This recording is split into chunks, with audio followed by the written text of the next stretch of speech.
S ಈ ಬಗ್ಗೆ ಮಾತನಾಡೋದಕ್ಕೆ ಸ್ವತಃ ವಕೀಲರಾದಂತಹ ನಟರಾಜ್ ಶರ್ಮಾ ಈಗ ಫೋನ್ ಸಂಪರ್ಕದಲ್ಲಿ. ಸರ್ ನಮಸ್ಕಾರ. ಸರ್ ನಮಸ್ಕಾರ ಸರ್. ಸರ್, ಉತ್ತರ ಪ್ರದೇಶ ಎನ್ನುವ ಒಂದು ಜಂಗಲ್ ರಾಜ್ಯ ಕರ್ನಾಟಕ ಎನ್ನುವಂತಹ ಭವ್ಯ ರಾಜ್ಯಕ್ಕೆ ಮಾದರಿಯಾಗಬೇಕಾ ಅಂತ?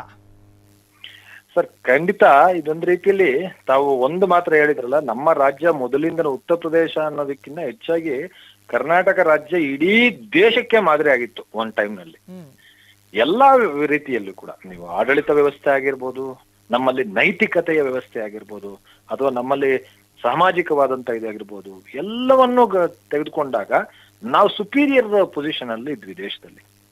ಕರ್ನಾಟಕ ಅಂತೇಳಿ ಪ್ರತಿಯೊಂದು ಜಿಲ್ಲೆಗೂ ದೇಶಕ್ಕೆ ರಾಜ್ಯಕ್ಕೂ ತಾವು ಹೋದಾಗ ಕರ್ನಾಟಕದಿಂದ ತಾವು ಬಂದಿದ್ದೀರಿ ಅಂದ್ರೆ ತಮ್ಗೆ ಸಲ್ಲುವಂತ ಒಂದು ಗೌರವ ಇತ್ತಲ್ಲ, ಬಹಳ ದೊಡ್ಡ ಮಟ್ಟದಲ್ಲಿ ಸಲ್ತಾ ಇತ್ತು ನಮ್ಗೆ. ಯಾಕೆಂದ್ರೆ ನಾನು ಡೆಲ್ಲಿಯಲ್ಲೂ ಕೆಲಸ ಮಾಡಿದ್ದೀನಿ, ಉತ್ತರ ಪ್ರದೇಶದಲ್ಲಿ ಕೆಲಸ ಮಾಡಿದ್ದೀನಿ, ಮಧ್ಯಪ್ರದೇಶದಲ್ಲೂ ಕೆಲಸ ಮಾಡಿದ್ದೀನಿ, ಮತ್ತು ಮಹಾರಾಷ್ಟ್ರದಲ್ಲೂ ನಾನು ಕೆಲಸ ಮಾಡಿರೋ ಕಾರಣದಿಂದ ನಮ್ಗೆ ಅಲ್ಲಿ ಸಿಗ್ತಾ ಇದ್ದಂತ ಒಂದು ಕರ್ನಾಟಕದವನು ಅಂದ್ರೆ ಒಂದು ಹೆಮ್ಮೆಯಿಂದ ನಾವು ಹೇಳ್ಕೋಬಹುದು.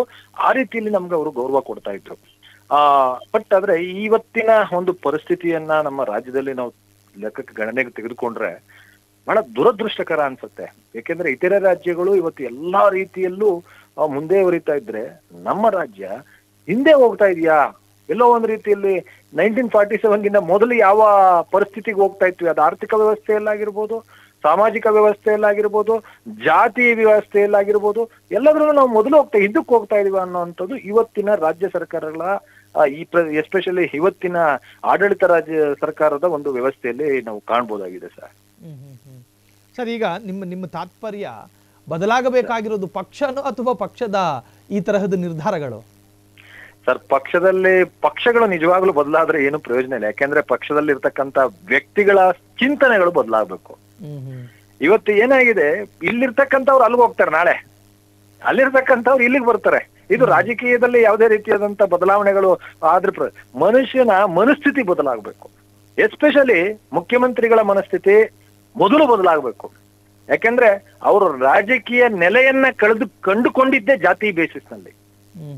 ನಿಮಗೆ ಗೊತ್ತು, ಅವರು ಅಹಿಂದ ಅಂತೇಳಿ ಮಾಡ್ಕೊಂಡು JDS ಇಂದ ಹೊರಬರ್ದೇ ಇದ್ದಿದ್ರೆ, ಅಥವಾ JDS ಅಲ್ಲಿ ಇದ್ದಾಗ ಅಹಿಂದವನ್ನ ಮಾಡ್ಕೊಳ್ದೇ ಇದ್ದಿದ್ರೆ ಅವರು ಇವತ್ತು ಜಾತಿ ವ್ಯವಸ್ಥೆಯಲ್ಲಿ ಇವತ್ತು ಮುಖ್ಯಮಂತ್ರಿ ಆಗ್ತಾ ಇದ್ರು ಎಲ್ಲೋ ಗೊತ್ತಿಲ್ಲ. ಆದ್ರೆ ಅವರು ಜಾತಿಯನ್ನೇ ತನ್ನ ಒಂದು ಬೇಸ್ ಮಾಡ್ಕೊಂಡು, ಪಿಲ್ಲರ್ ಆಗಿ ಮಾಡ್ಕೊಂಡು ಇವತ್ತು ಮುಖ್ಯಮಂತ್ರಿಗಳಾಗಿದ್ದಾರೆ.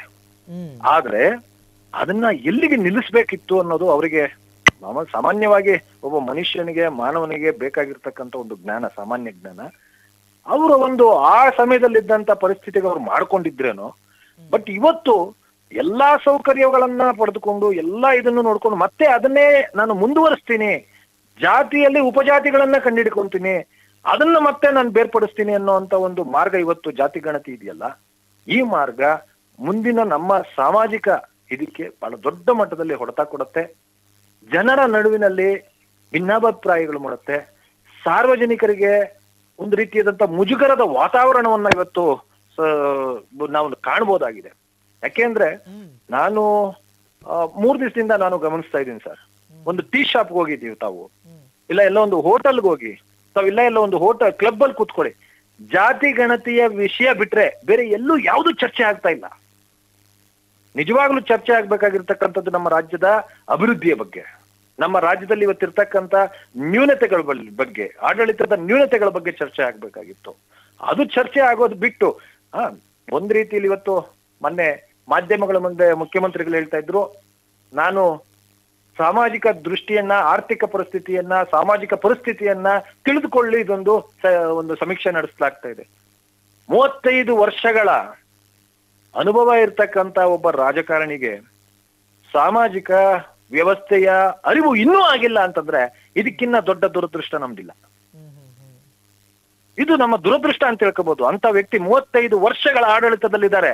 1 ವರ್ಷ, 2 ವರ್ಷ, 3 ವರ್ಷ, 10 ವರ್ಷ, 5 ವರ್ಷ ಅಲ್ಲ, 35 ವರ್ಷದ ರಾಜಕೀಯ ಜೀವನದಲ್ಲಿರ್ತಕ್ಕಂಥ ವ್ಯಕ್ತಿಗೆ ರಾಜ್ಯಭಾರವನ್ನ 5 ವರ್ಷಗಳ ಕಾಲ ಸಂಪೂರ್ಣವಾಗಿ ಒಂದು ದಿವಸ ತಪ್ಪದಿರ ಇನ್ನೂ ಹೆಚ್ಚು ಮಾಡಿರ್ತಕ್ಕಂಥ ಏಕೈಕ ಮುಖ್ಯಮಂತ್ರಿ ಅಂತಂತಂದ್ರೆ ಅದು ಸಿದ್ದರಾಮಯ್ಯನವರು. ಅಂತ ಹೆಗ್ಗಳಿಕೆಗೆ ಪಾತ್ರವಾಗಿರ್ತಕ್ಕಂಥ ವ್ಯಕ್ತಿಗೆ ಇವತ್ತು ರಾಜ್ಯದ ಸಾರ್ವಜನಿಕರ ಆರ್ಥಿಕ ಮತ್ತು ಶೈಕ್ಷಣಿಕ ಪರಿಸ್ಥಿತಿ ಗೊತ್ತಿಲ್ಲ ಅಂತ ಹೇಳ್ತಾರಲ್ಲ, ಇದಕ್ಕಿನ್ನ ದುರದೃಷ್ಟ ಇನ್ನೇನಿದೆ ಸರ್ ನಮ್ಗೆ? ನಟರಾಜ್ ಸರ್, ನಿಮ್ಮ ಈ ವಾದ ಚರ್ಚೆ ಆಗ್ತಿರೋ ಹೊತ್ತಲ್ಲೇ ಮತ್ತೊಂದು ವಾದ ಚರ್ಚೆ ಆಗ್ತಾ ಇತ್ತು. ಕಾಂಗ್ರೆಸ್ಸು ಜಾತಿ ಆಧಾರಿತ ರಾಜಕಾರಣ ಮಾಡಿ ರಾಜ್ಯದ ಅಭಿವೃದ್ಧಿಗೆ ಕಂಟಕ ಆಗಿದೆ, ಬಿಜೆಪಿ ಧರ್ಮದ ರಾಜಕಾರಣ ಮಾಡಿ ಅಭಿವೃದ್ಧಿಗೆ ಕಂಟಕ ಆಗಿದೆ ಅಂತ. ಸರ್ ಎರಡರಲ್ಲಿ ವ್ಯತ್ಯಾಸ ಏನಿಲ್ವಲ್ಲ ಸರ್? ಸರ್ ಒಂದು ಹೇಳ್ತೀನಿ, ನಾನು ನೀವು ಅದನ್ನ ನನ್ನ ಯಾವ ರೀತಿಯಲ್ಲಾದ್ರೂ ನೀವು ನನಗೆ ಇದಕ್ಕೆ ಹೇಳ್ಬೋದು. ನೋಡಿ ಸರ್, ಜಾತಿಗೆ ಧರ್ಮಕ್ಕೆ ಬಹಳ ದೊಡ್ಡ ಮಟ್ಟದ ವ್ಯತ್ಯಾಸ ಇದೆ. ಮತ್ತೆ ಇಲ್ಲಿ ಬಿಜೆಪಿ ಧರ್ಮದ ಮೇಲೆ ಮಾಡ್ತಾ ಇದೆ, ಅದು ಮಾಡೋ ಕೆಲಸಗಳೆಲ್ಲ ಕರೆಕ್ಟು ಅಂತ ಹೇಳ್ಬಿಟ್ಟು ವಾದಿಸೋ ಅಂತ ವ್ಯಕ್ತಿನೂ ನಾನಲ್ಲ. ಆದ್ರೆ ಎಲ್ಲೋ ಒಂದು ರೀತಿಯಲ್ಲಿ ಧರ್ಮದ ಹೆಸರಲ್ಲಿ ಡಿವೈಡ್ ಆದಂತ ನಮ್ಮ ದೇಶ ಸರ್ ಧರ್ಮದ ಹೆಸರಲ್ಲಿ ಡಿವೈಡ್ ಆಗಿದೆ. ಜಿಯೋಗ್ರಫಿಕಲ್ ಬೇಸಿಸ್ ಮೇಲೆ ನಮ್ಮ ದೇಶ ಡಿವೈಡ್ ಆಗಿದ್ದಲ್ಲ. ನಾನು ಹೋಗ್ತಾ ಇರ್ತಕ್ಕಂಥದ್ದು ಮೂಲಕ್ಕೆ. ಯಾಕೆಂದ್ರೆ ಅವಾಗ ದೇಶ ಡಿವೈಡ್ ಆಗಿದ್ದು ಮುಸ್ಲಿಂ ರಾಷ್ಟ್ರವಾಗಿ ಪಾಕಿಸ್ತಾನ, ಹಿಂದೂ ರಾಷ್ಟ್ರವಾಗಿ ನಮ್ಮ ಭಾರತ, ಈ ರೀತಿಯಾಗಿ ಡಿವೈಡ್ ಆದಾಗ ಒಂದು ಧರ್ಮದ ಮೇಲೆ ಆಧಾರದ ಮೇಲೆ ಅಲ್ಲಿ ಡಿವೈಡ್ ಆಗಿರೋ ಕಾರಣದಿಂದ ಇಲ್ಲಿರ್ತಕ್ಕಂಥವ್ರನ್ನ ನೀವು ಓಲೈಕೆ ಮಾಡಿ, ನಾನು ಹೇಳ್ತಾ ಇರ್ತಕ್ಕಂಥದ್ದು ರಾಜಕಾರಣದಲ್ಲಿ ಯಾರೇ ಆಗಿರ್ಬೋದು, ಅದು ಕಾಂಗ್ರೆಸ್ ಆಗಿರ್ಬೋದು, ಬಿಜೆಪಿ ಆಗಿರ್ಬೋದು, ಓಲೈಕೆಗೋಸ್ಕರ ನೀವು ಇಲ್ಲಿರ್ತಕ್ಕಂಥ ಬಹುಸಂಖ್ಯಾತರನ್ನ ತುಳಿತೀರಿ, ಅವ್ರನ್ನ ಕಡೆಗಣಿಸ್ತೀರಿ ಅಂದ್ರೆ ಅದು ತಪ್ಪು. ಇನ್ನು ಜಾತಿ ವಿಚಾರಕ್ಕೆ ತಾವು ಬಂದ್ರಿ, ಜಾತಿ ಸರ್, ಇವತ್ತು ನೀವು ಜಾತಿಗಳನ್ನ ಒಡೆಯೋದ್ರಿಂದ ಸಾಮಾಜಿಕ ಪರಿಸ್ಥಿತಿಯಲ್ಲಿ ಏನು ಬದಲಾವಣೆಯನ್ನು ನೀವು ಕಾಣ್ತೀರಿ? ನಾನು ನಿಮ್ಗೆ ಒಂದು ಉದಾಹರಣೆಯನ್ನು ಕೊಡ್ಲಿಕ್ಕೆ ಇಷ್ಟಪಡ್ತೀನಿ.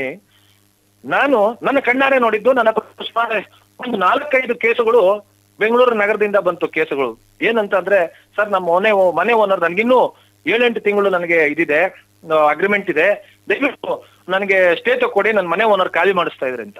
ಯಾಕೆ ಅಂದ್ರೆ ಕಳೆದ ಬಾರಿ ಇವ್ರು ಮಾಡಿದಂತ ಜಾತಿ ಸಮೀಕ್ಷೆ ಇತ್ತಲ್ಲ, ಎಷ್ಟೋ ಜನರು ಜಾತಿ ಕೇಳಿ ಮನೆಗಳ ಬಾಡಿಗೆಗಳು ಕೊಟ್ಟಿರ್ಲಿಲ್ಲ ಸರ್. ಆದ್ರೆ ಯಾವಾಗ ಈ ಸಮೀಕ್ಷೆಗಳನ್ನ ನಡೆಸಿದಾಗ ಅವರ ಜಾತಿಗಳು ಗೊತ್ತಾಯ್ತು. ಬೇರೆಯವ್ರು ಏನ್ ಮಾಡಿದ್ರು, ಅಯ್ಯೋ ಇಂಥವ್ರಿಗೆ ನಾವು ಕೊಟ್ಟಿದೀವ, ನಮ್ಗೇನೋ ತೊಂದರೆ ಆಗ್ಬಿಡುತ್ತೇನೋ, ನಾಳೆ ದಿವಸ ಇವ್ರು ಖಾಲಿ ಮಾಡದಿದ್ರೆ, ಮನೆ ಖಾಲಿ ಮಾಡದಿದ್ರೆ ನಾವು ಕೋಟೆಗಳು ಮೆಟ್ಲುಗಳು ಹತ್ಬೇಕಾಗುತ್ತೇನೋ ಅನ್ನುವಂತ ಭಯಕ್ಕೆ ಅವ್ರನ್ನ ಖಾಲಿ ಮಾಡಿ ಅನ್ನುವಂತ ಒಂದು ಒತ್ತಡವನ್ನ ಹೇಳಿದ್ರು. ಇದಕ್ಕೆ ಕಾರಣ ಸರ್ಕಾರನ ಅಥವಾ ಮನೆ ಮಾಲೀಕನ? ಕಾರಣ ಸರ್ಕಾರ ಅಲ್ವಾ? ಈ ಪರಿಸ್ಥಿತಿಯಲ್ಲಿ ಇಡೀ ಪ್ರಪಂಚವೇ ಒಂದು ರೀತಿಯಲ್ಲಿ ಭಾರತದ ಪರ ನಿಂತು ನೋಡ್ತಾ ಇರುವಾಗ ನೀವು ಜಾತಿ ಅನ್ನೋಂತ ಒಂದು ಮುಳ್ಳನ್ನ ಹಿಡ್ಕೊಂಡು ಕೆದಕತೀರಿ ಅಂತಂದ್ರೆ ಅದರಿಂದ ಆ ಮುಳ್ಳಿಂದ ಪಾಯ್ಸನ್ ಹೊರಬರುತ್ತೆ ಹೊರತು ನಿಮ್ಗೆ ಒಳ್ಳೆ ರೀತಿಯಾದಂತ ಬೆಳವಣಿಗೆ ವಿಷ ಬಿಟ್ಟು ಬೆಳವಣಿಗೆ, ಒಳ್ಳೆ ಬೆಳವಣಿಗೆ ಬರ್ಲಿಕ್ಕೆ ಸಾಧ್ಯ ಇದೆಯಾ? ಸೊ ಅದರಿಂದ ಇವರು ಧರ್ಮವನ್ನ ಮಾಡ್ತಾರೆ ಅಂತಂದ್ರೆ ಧರ್ಮದ ಒಂದು ನೆಲೆ ಬಹಳ ದೊಡ್ಡ ಮಟ್ಟದಲ್ಲಿದೆ ಸರ್. ಅದನ್ನ ನಾವು ಈ ಸಮಯದಲ್ಲಿ, ಈ ಕ್ಷಣದಲ್ಲಿ ನಾನು ಅದನ್ನ ವಿವರಿಸ್ಲಿಕ್ಕೂ ಕೂಡ ಬಹಳ ಕಷ್ಟ ಆಗತ್ತೆ. ಆದ್ರೆ ಜಾತಿಯಲ್ಲಿ ವಿಂಗಡಿಸ್ತಾ ಇದಾರಲ್ಲ, ಇದು ನಮ್ಮ ರಾಜ್ಯಕ್ಕೆ ಯಾಕೆ? ಮತ್ತೆ ಈ ಕ್ಷಣದಲ್ಲಿ ಯಾಕೆ? ಇನ್ನ 2 ವರ್ಷ ನೀವು ತಡ್ಕೊಳಕ್ ಆಗೋದಿಲ್ಲ ಅಂತಲಾ? ಅಥವಾ ನಿಮ್ಮ ಆಡಳಿತ ಯಂತ್ರ ಸಂಪೂರ್ಣವಾಗಿ ಕುಸಿದು ಬಿದ್ದಿದೆ ರಾಜ್ಯದಲ್ಲಿ? ಒಂದು ರಸ್ತೆಗಳಾಗ್ತಾ ಇಲ್ಲ, ಸ್ಯಾಲರಿಗಳು ಸರಿಯಾಗಿ ಆಗ್ತಾ ಇಲ್ಲ, ಭ್ರಷ್ಟಾಚಾರ ತಾಂಡವಾಡ್ತಾ ಇದೆ. ಇವನ್ನೆಲ್ಲವನ್ನು ಮುಚ್ಚಾಕೊಳ್ಳಿಕ್ಕೆ ಜನರ ಮಧ್ಯೆ, ಸಾರ್ವಜನಿಕರ ಮಧ್ಯೆ ಗಲಾಟೆ ಮಾಡ್ಲಿಕ್ಕ, ಎತ್ಕಟ್ಲಿಕ್ಕ? ಈಗ ಕಡೆಯದಾಗಿ ಸರ್, ಜನ ಜಾಗೃತಿ ಆಗಬೇಕಾ ಅಥವಾ ವ್ಯವಸ್ಥೆಗಳು ಬದಲಾಗಬೇಕಾ ಸರ್? ಜನ ಜಾಗೃತಿ ಆಗಲೇಬೇಕು ಸರ್. ಜನರು ಜಾಗೃತಿ ಆಗ್ಬೇಕು. ಅವ್ರ ಮನಸ್ಸಿನಲ್ಲಿ ಅವ್ರು ಕೇಳ್ಕೋಬೇಕು. ಇವತ್ತು ಪ್ರತಿಯೊಬ್ರು ಇದ್ದೇ ಇದ್ದಂತ ಜಾತಿ ಪದ್ಧತಿ ಇದೆಯಾ? ಇವತ್ತು ಯಾವ ರೀತಿಯಲ್ಲಿ ನಾವು ಬೆಳವಣಿಗೆ ಆಗಿದ್ವಿ, ಅಭಿವೃದ್ಧಿ ಹೊಂದಿದ್ವಿ? ಜಾತಿ ಪದ್ಧತಿ ಅನ್ನೋದು ನಶಿಸಿ ಹೋಗಿದೆ. ಇಲ್ಲ, ಆದ್ರೆ ರಾಜಕಾರಣಿಗಳು ಅದನ್ನ ಹುಟ್ಟಾಕ್ತಾ ಇದ್ದಾರೆ ರಾಜಕೀಯ ಲಾಭಕ್ಕೋಸ್ಕರ, ಮತಬೇಟೆಗಾಗಿ ಮಾಡ್ತಾ ಇದ್ದಾರೆ. ಥ್ಯಾಂಕ್ ಯು ನಟರಾಜ್ ಸರ್, ಇಷ್ಟೊಂದು ಫ್ರೀಡಮ್ ಟಿವಿ ಜೊತೆ ಮಾತನಾಡಿದ್ದಕ್ಕೆ. ಸೊ ಜಾತಿ ಒಂದು ಪಿಡುಗಾಗಿ ಮಾರ್ಪಟ್ಟಿದೆ. ಟ್ರೀಟ್ಮೆಂಟ್ ಸಿಗದಲೇ ಇರುವಂತಹ ರೋಗವಾಗುವ ಮುನ್ನ ಜನಜಾಗೃತರಾಗಬೇಕು. ಮನೆ ಬಾಡಿಗೆ ಕೊಡ್ತಾ ಇಲ್ಲ, ಸಾಮಾಜಿಕವಾಗಿ ಬದುಕೋದಕ್ಕಾಗ್ತಾ ಇಲ್ಲ. ಕಾರಣ ಏನು? ಪ್ರತಿ ಮನುಷ್ಯನ ತಲೆಯಲ್ಲಿಯೂ ಕೂಡ ಇವನು ಯಾವ ಜಾತಿಯವನು, ಈ ಜಾತಿ ಅವನಿಗೆ ಇಷ್ಟೇ ಸ್ಥಾನಮಾನ, ಈ ಜಾತಿ ಅವನಿಗೆ ಇಷ್ಟೇ ಶ್ರೇಷ್ಠತೆ ಅನ್ನೋದು ಪ್ರತಿ ವರ್ಗವೂ ಕೂಡ ಅದನ್ನು ಯೋಚನೆ ಮಾಡ್ತಾ ಇದೆ. ಹಾಗಾಗಿ ಈ ಜಾತಿ ವ್ಯವಸ್ಥೆ ಅಥವಾ ಇದು ಪಿಡುಗಾಗಿ ಮಾರ್ಪಡುವುದಕ್ಕಿಂತ ಮುಂಚೆಯೇ ಜನ ಜಾಗೃತರಾಗಬೇಕು ಎನ್ನುವಂತಹದ್ದು. ಕ್ಷಣ ಕ್ಷಣದ ಸುದ್ದಿಗಳಿಗಾಗಿ ಫ್ರೀಡಂ ಟಿವಿ ಸಬ್ಸ್ಕ್ರೈಬ್ ಮಾಡಿ, ಲೈಕ್ ಮಾಡಿ ಹಾಗೂ ಫಾಲೋ ಮಾಡಿ. ಹೊಸ ಸುದ್ದಿಗಳ ನೋಟಿಫಿಕೇಶನ್ಗಾಗಿ ಬೆಲ್ ಐಕಾನ್ ಮೇಲೆ ಕ್ಲಿಕ್ ಮಾಡಿ.